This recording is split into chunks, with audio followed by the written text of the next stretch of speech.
It was early spring of 2014. The first warm day after a long, bitter winter in the mountains near Asheville, North Carolina. Jackson Cole, a 42-year-old retired police officer and former Marine, decided to take my Harley-Davidson out for a ride. The Appalachians had always been my sanctuary, rolling hills, sharp bends, winding back roads that seemed to stretch into forever. That morning, I had no destination in mind. I just wanted the wind on my face, the growl of the engine beneath me, and a moment of peace. The air smelled of thawing earth and pine, and I was cruising at about 30 miles per hour on a 2-lane curve that wrapped around a ridge. Locals called it Widow's Turn, for a reason: steep drop-offs on one side, thick forest on the other, and not a guardrail in sight. As I leaned into the curve, I saw a large flatbed truck approaching from the opposite direction. It was moving too fast for the curve, and it was hauling massive round bales of hay. In an instant, the truck jerked to the left, tires screeching. It missed me by inches, but the sudden swerve caused several hay bales to break loose and tumble across the road. I didn't even have time to react. One of the bales hit my front tire, and I lost control of the bike. The last thing I remember before going airborne was the sharp jolt of impact and the realization that I was heading straight toward a steep embankment. I flew off the side of the mountain, tumbling down nearly 70 feet through trees, rocks, and brush. I remember trying to break my fall with my left hand. There was a loud snap, followed by blinding pain. The ground in the Appalachian region is mostly stone, unforgiving and jagged. When I finally came to a stop, I couldn't move. My body was shattered. Both legs were broken. My right arm was twisted at a grotesque angle. My ribs and back were crushed, and my left leg had been nearly flattened. I lay there in the dirt, completely paralyzed from the neck down, bleeding internally, my vision starting to blur. My phone had been thrown somewhere into the brush. Useless. I knew I was out of time. Alone in the wilderness. Unreachable. I was dying. And strangely, I felt peace. I whispered a short prayer, something like, "Lord, if this is it, I'm ready." And that was it. I closed my eyes, preparing to let go. But then, someone was kneeling beside me. She wasn't there a second before. There was no sound, no rustling leaves, no footsteps approaching. She simply appeared. A woman, maybe in her late 60s, with long white hair resting on her shoulders. She wore round-rimmed glasses and a floral print dress like something out of the early 60s. Her presence was calm, almost glowing, but it wasn't about light, it was something I felt in me. She didn't say a word. She didn't need to. I somehow knew she was there to comfort me, and maybe to guide me. She reached her hand toward mine, which I couldn't feel, and just looked at me. There were no words between us, but the message was clear: you're not alone. Only moments later, I heard voices coming from the ridge above. Hikers had seen the dust cloud from my crash and made their way down the hill. When I looked back, the woman was gone. She had vanished, as silently as she came. 8 hours later, I arrived at a trauma center in Charlotte, thanks to an emergency airlift. I had multiple surgeries scheduled, massive internal bleeding, and the doctors said it was a miracle I survived at all. But I knew the truth. There had been someone with me on that mountainside, someone who shouldn't have been there. Someone who wasn't from this world. The days following my crash were a blur of pain, surgery, and survival. When I woke in the trauma center in Charlotte, my body felt like it had been run through a meat grinder. My arms were casted, my legs suspended, my ribs wrapped, and a halo brace held my neck in place. Tubes ran in and out of me like a machine, barely keeping me alive. Doctors told me I had lost over 4 pints of blood. My spine was fractured, both arms and both legs broken, and several internal organs had suffered trauma.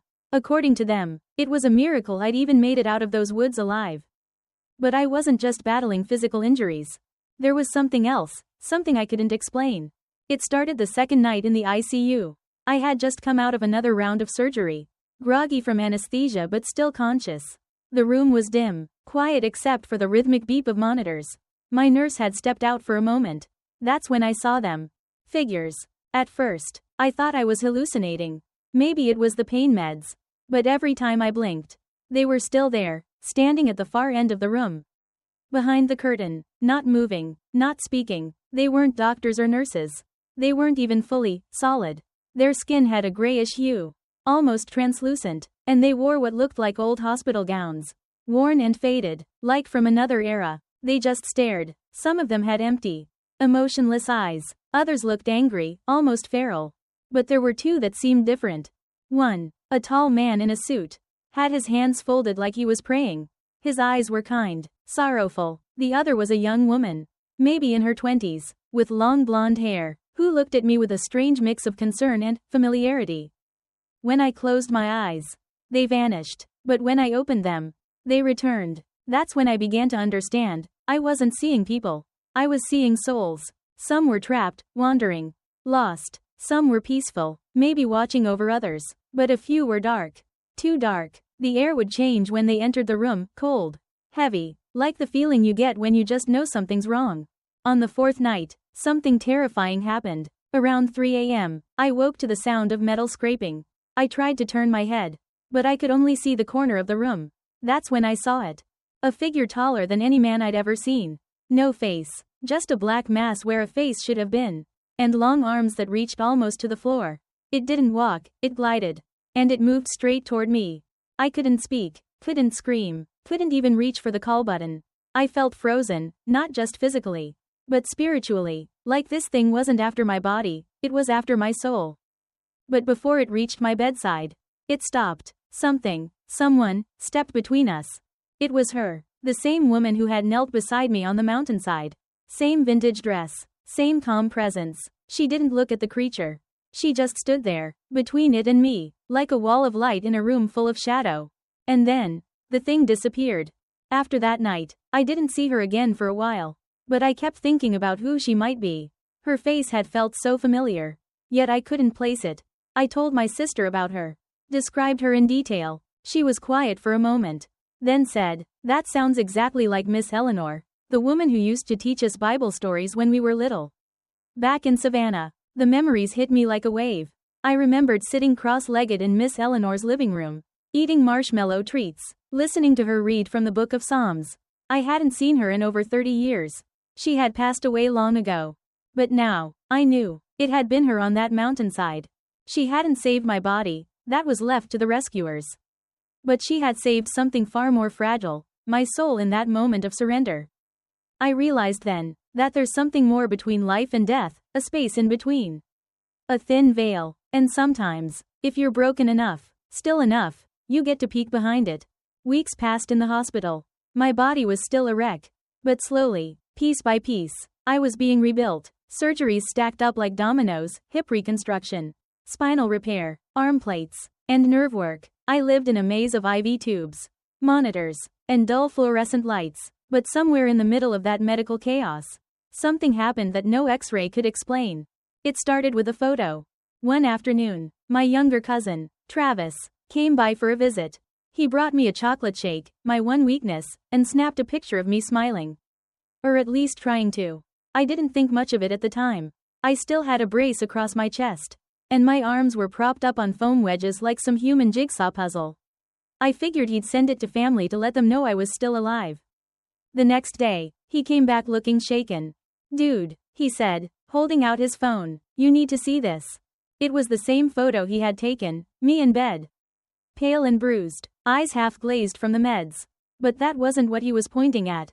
On my left shoulder, just above the chest strap of my hospital gown, was what looked like a face. Not a smudge, not a trick of light. A face, delicate features, soft curls of hair, high cheekbones, and round glasses. It wasn't in full color. More like a faded imprint, but there was no denying it. It was the woman, Miss Eleanor. I stared at it in silence for nearly a minute. Then I asked Travis to send it to my sister, Laura. I didn't tell her what to look for. Just said, "Check my left shoulder. Tell me what you see." Her response came 10 minutes later, "That's her. That's Miss Eleanor. How is this even possible?" I didn't have an answer.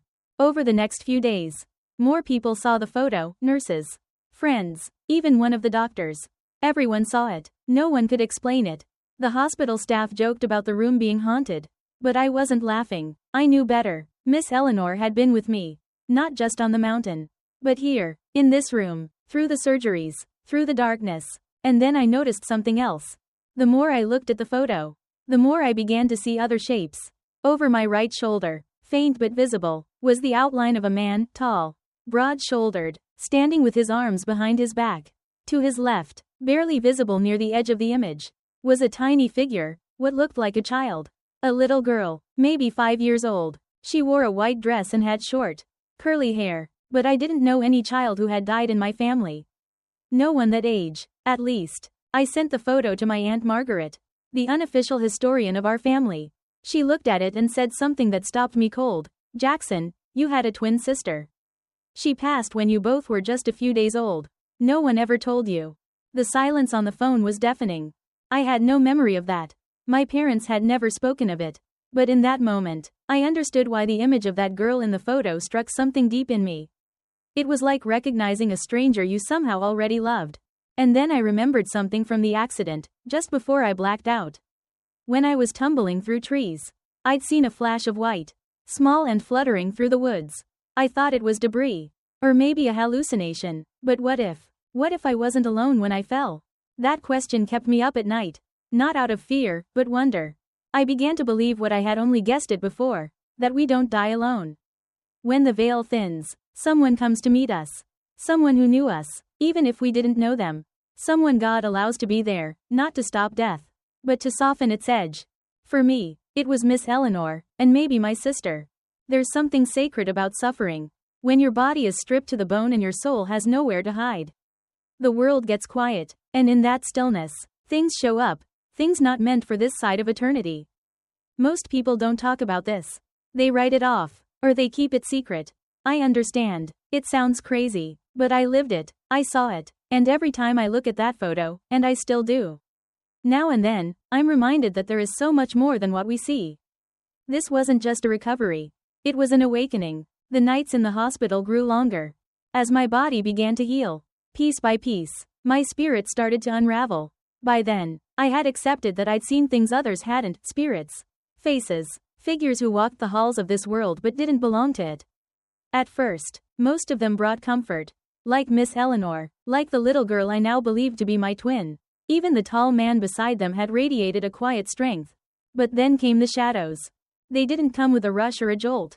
No, they crept in, slowly, like water seeping under a locked door. The first night I noticed it, I had just come out of a morphine haze. The clock said 2:38 a.m. The fluorescent lights were dimmed. But my eyes adjusted quickly. That's when I saw it, a figure at the foot of my bed.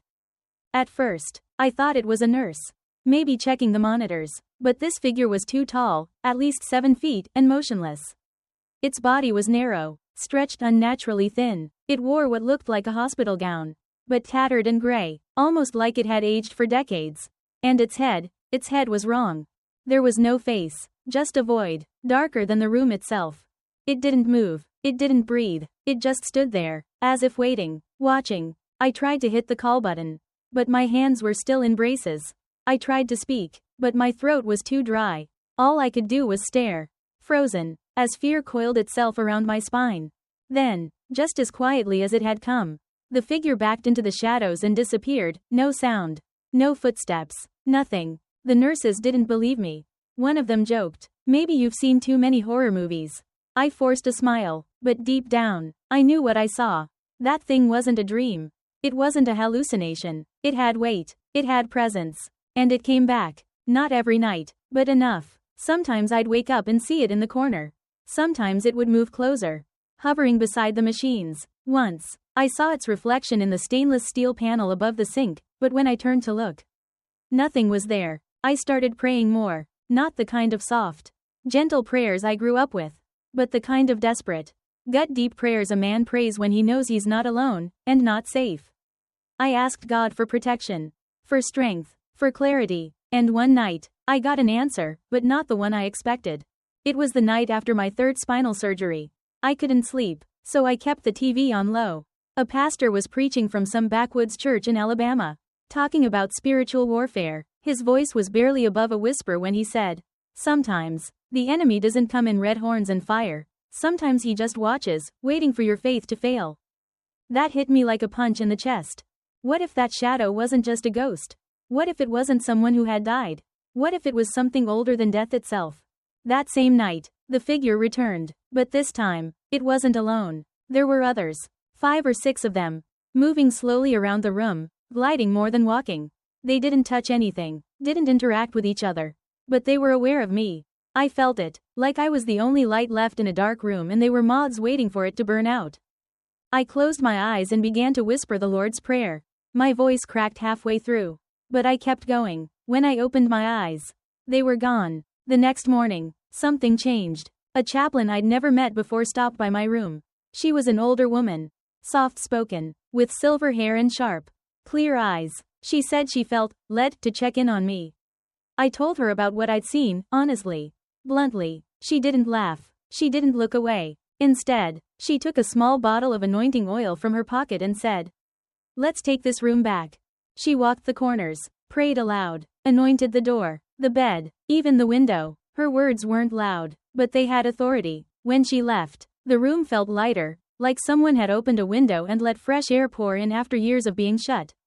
From that night forward, the shadows stopped appearing. I still sensed them sometimes, like faint echoes, but they never crossed into my space again. And that's when it truly clicked. My accident hadn't just cracked my bones, it had cracked open something spiritual. I'd brushed the veil between this world and the next. And I wasn't just seeing people who had passed on. I was seeing the war being fought in silence, every day. All around us. The light, and the dark. And I wasn't a spectator anymore. I was part of it. By the time I was moved from the trauma floor to rehab, my body was still barely functional. I'd been in a body brace for nearly 6 weeks. My right arm remained nearly useless. And both of my legs, especially the left, looked like someone had tried to reassemble them with scrap parts. The doctors weren't optimistic. "You may never walk again," one of them said bluntly. "The nerve damage is extensive." But I'd stopped measuring my progress by what they said. I wasn't the same man I was when I came off that mountainside. Something inside me had shifted, cracked open like the bones in my body. I could feel things now. Things I couldn't explain. It began with the dreams. At first, they were just vivid, like memories from a life I'd never lived. I saw faces I didn't recognize and places I'd never been. Sometimes I was walking barefoot through a wheat field under a violet sky. Other times, I was standing at the edge of a cliff, looking down at a glowing city made of glass and gold.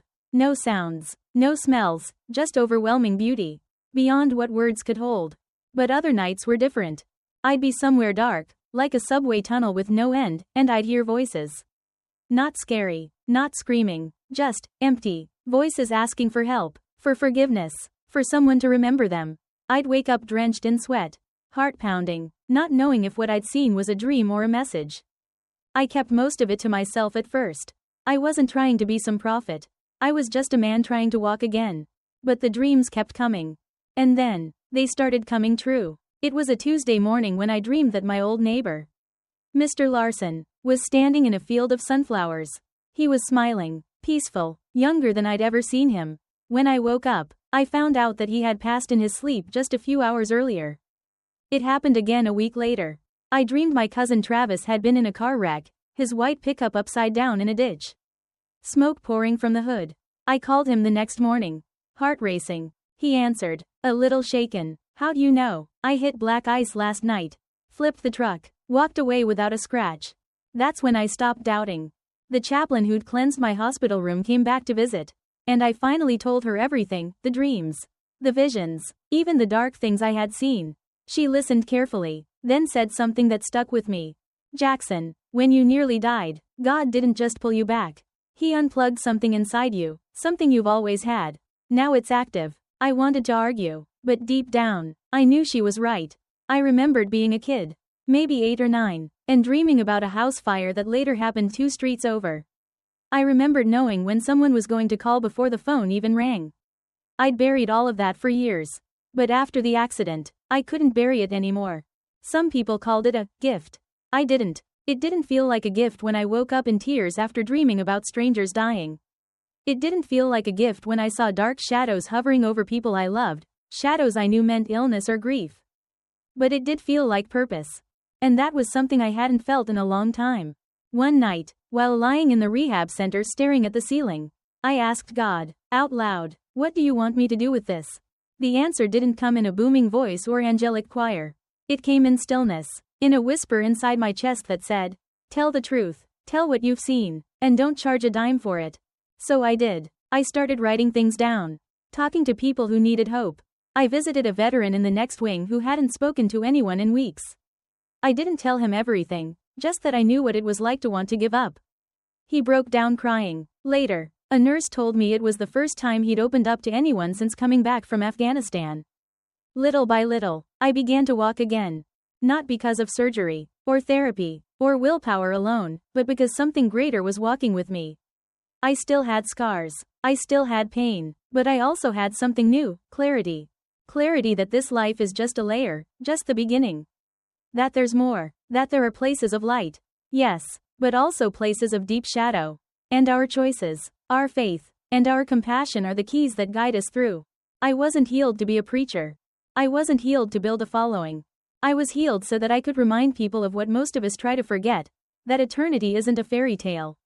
It's real, it's waiting, and sometimes, if you're broken just enough, you get to see behind the curtain. After 4 months in the hospital and another 3 in physical rehab, I was finally going home.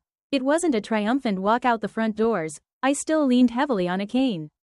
And my right arm had barely 50% mobility, but I was upright, breathing, and more alive than I'd ever been. The staff clapped as I left. My sister, Laura, drove me back to my small home just outside of Hendersonville, North Carolina. Everything looked exactly how I'd left it, down to the worn Bible on the nightstand and the faded Marine Corps flag on the wall. But I was no longer the man who had ridden out on his Harley months earlier. I'd walked through something, through fire, through darkness, through the veil between life and death. And though I was home, a part of me never came all the way back. The first night I slept in my own bed, I expected peace. What I got instead was one final visit. Around 2 a.m., I woke with a start. No pain, no nightmares, just a presence. The air felt charged, like the calm before a summer storm. Moonlight poured in through the curtains. Soft and silvery, I sat up slowly, my bones creaking with the movement. And that's when I saw her. She was sitting in the old rocking chair in the corner of the room. My grandmother. Except, she had died 20 years ago. Her hair was still tied up in the same loose bun I remembered from childhood. And she wore her favorite blue cardigan, the one with the pearl buttons. Her eyes were kind, knowing, and sad all at once. She didn't speak, but just like with Miss Eleanor on that mountain, I didn't need words. Something passed between us, something deeper than conversation. It was love, pure, unconditional love, the kind only a grandparent could give. But there was something else in her gaze, a heaviness. And then I heard her voice. Not out loud, but inside my chest. As if my own soul was echoing her message. You've seen the truth, Jackson, but others still sleep. I didn't understand. There's more coming. Darkness deeper than before. You must stay awake. A shiver ran through me. The room felt like it tilted slightly, as though reality was bending inward. My grandmother stood, came over to my bed, and placed a hand on my shoulder. It wasn't cold. It wasn't warm. It was light, like being touched by peace itself. She smiled once more, and then, she was gone. No dramatic exit, no bright flash, just gone, like the weight of a dream lifting from your chest. But the message stayed with me. In the days that followed, I couldn't shake the feeling that something larger was unfolding, something beyond me. Beyond my pain, even beyond the strange visions and dreams that had become part of my life. It was as if I had been allowed to peer behind the curtain not just to comfort me, but to warn me. I started paying attention to the world more closely. I saw the division, the fear, the bitterness spreading like wildfire through the country. Families torn apart over opinions. Children growing cold, apathy rising. And then, in the quiet of my own home, I began to have dreams again, but these weren't personal anymore. They were global. In one dream, I stood on a shoreline, watching waves rise higher than skyscrapers. Not of water, but of people. Screaming, lost, and clawing at the sky. In another, I walked through cities burning in silence, as if they had been abandoned long ago. No sirens, no voices, just emptiness. But the most haunting dream came 2 weeks after I returned home. In it, I stood on the edge of a massive field. Above, the sky churned like ink in water. Ahead, people were lining up, millions of them, waiting to walk through a narrow gate at the end of the field. Some wore expressions of peace. Others looked terrified. A few tried to run but couldn't move. Their feet were stuck in the ground like roots. And I saw myself there, watching. Then I heard a voice behind me, not God.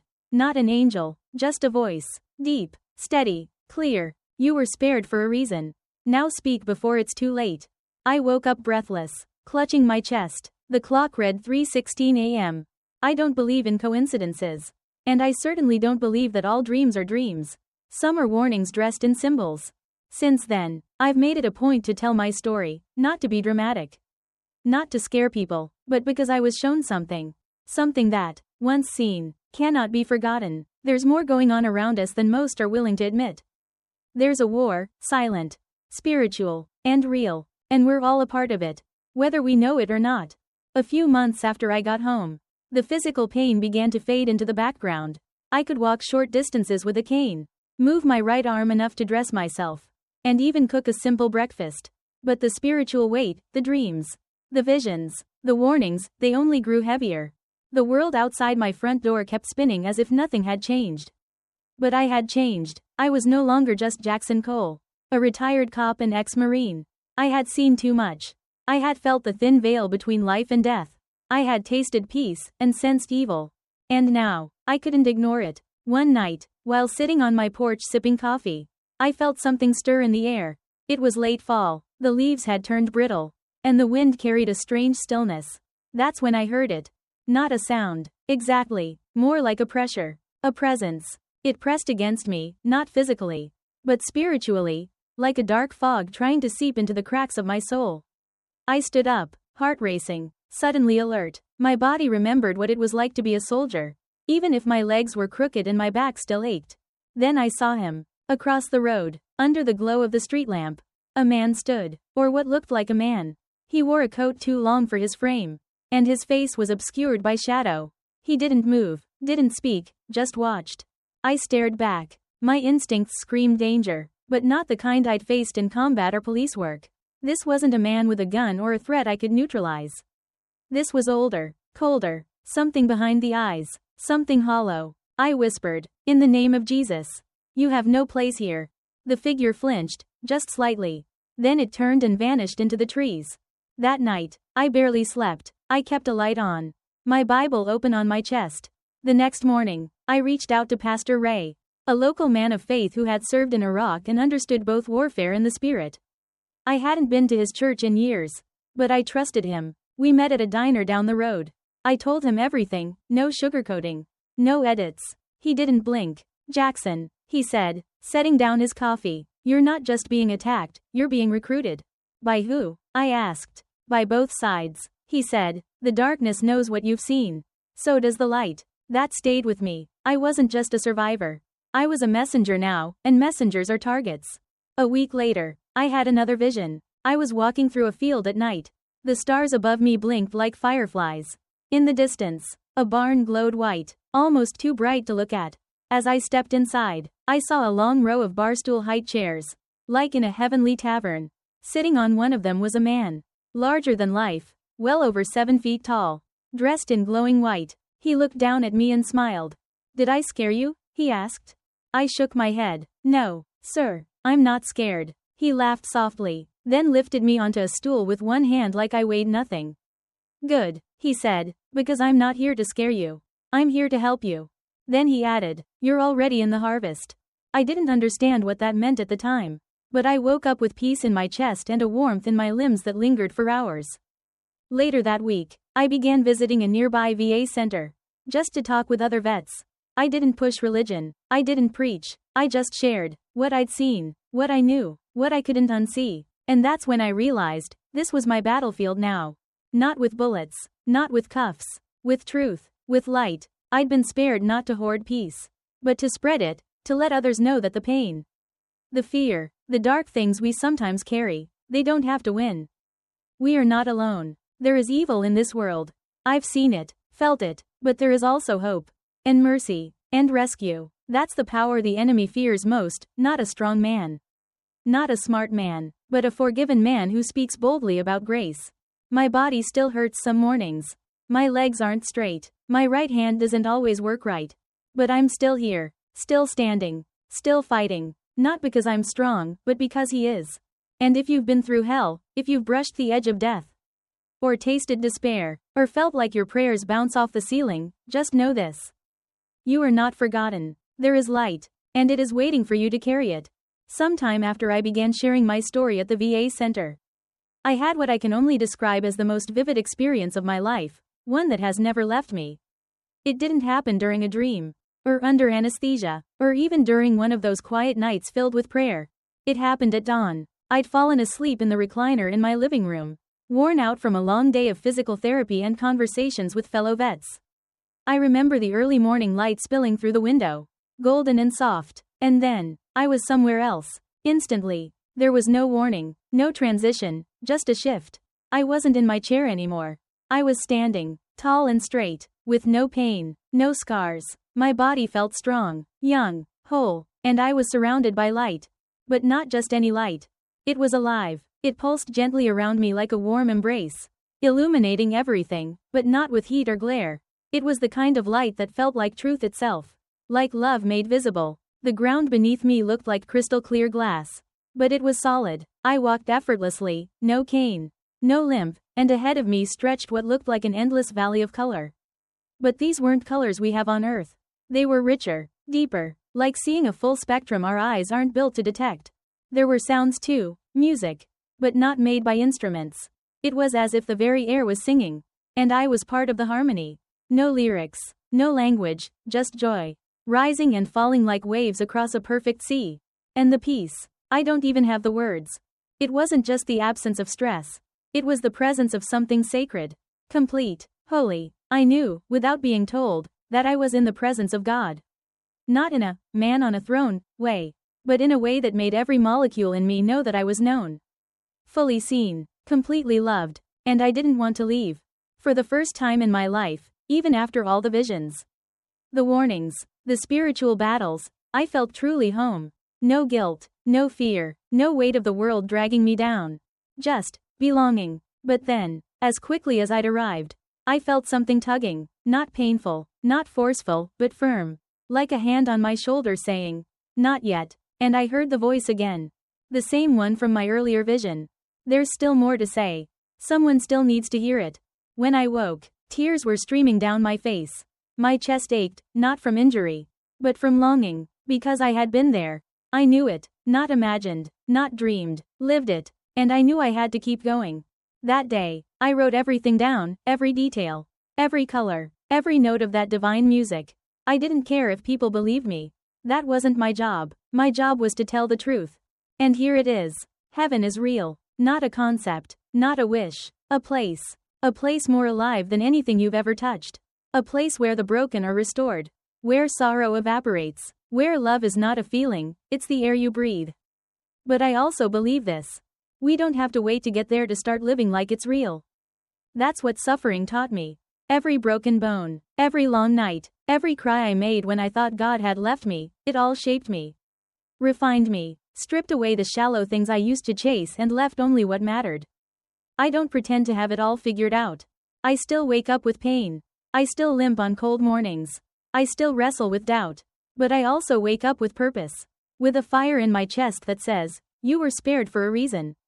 Not to build a platform. Not to write a book. Just to remind you that you're not alone. You're not forgotten. And no matter how dark things feel, there is light waiting for you. Maybe not in a church pew. Maybe not in a perfect life. But in Him, the one who knows your name and still calls you His. I should have died that day in the mountains. I should have bled out before help arrived. But I didn't. Because grace caught me. And it still holds me. So if you're reading this, if you've ever felt like giving up, like you're too broken, too far gone, let me tell you what I know to be true. You are one prayer away from everything changing. One whisper of surrender. One moment of light cutting through the dark. And when it does, you'll never be the same. Jackson's journey is more than a near-death experience. It's a powerful reminder that life is fragile. Pain is real. And yet, there is purpose in every moment we survive. His story teaches us that suffering isn't the end, it's often the beginning of transformation. Even when we feel broken beyond repair, there is a greater plan unfolding. Spiritual battles are real, but we are never alone. There is both darkness and light in this world, and the light always shows up when we call on it. Heaven is real, and closer than we think. Jackson didn't just survive physically. He was allowed to see a place of peace, beauty, and love beyond human words, giving us hope that death is not the end, but a doorway. Our scars carry purpose. The pain we've endured becomes the testimony someone else needs. Your survival might be someone else's lifeline. Faith is not found in religion, it's found in relationship. Jackson reminds us that it's not about organized belief systems, but about knowing the one who walks with us through fire and never lets go. In a world filled with chaos, division, and fear, Jackson's story is a call to return to what matters most: love, truth, and the light that never fades. Jackson's story may have ended here, but your story is still being written. If you've ever felt alone in your pain, lost in your purpose, or unsure if there's more to life, let this be your sign. You are not forgotten, you are not too broken, and it's not too late. There is a light that never gives up on you, a grace that can reach deeper than any darkness, and a hope waiting just beyond the edge of surrender. Checkmark like this video to show your support. Checkmark comment below. I believe there's more. Checkmark share this message with someone who needs hope. Checkmark subscribe to hear more real stories of faith, healing, and redemption. Let's remind the world, miracles still happen. And heaven is real. You're not alone. You never were.